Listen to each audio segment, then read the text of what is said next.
A summer market is kicking off this week, and applications are open for an arts grant in the area. All that and more as we take you around the Northland, city by city. We'll start in Cotton, where Old School Lives is hosting the first of their summer market days this weekend. That's on Saturday starting at 10 a.m. The day will host a farmer's market, arts and crafts fair, flea market, and activities for kids. This Saturday in particular will feature bouncy houses in the gym.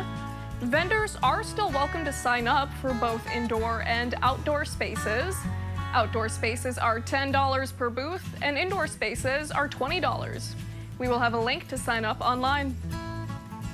We will end in Superior, where the Public Arts Commission is now accepting applications for their grants.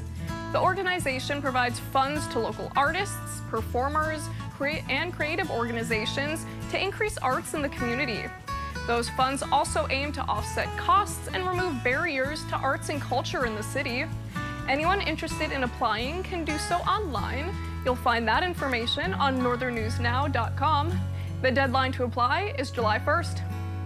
And if there is something going on in your neighborhood that you think we should know about, send us an email and it might be featured as we take you around the Northland, city by city. In the studio, Anna Olfelt, Northern News Now.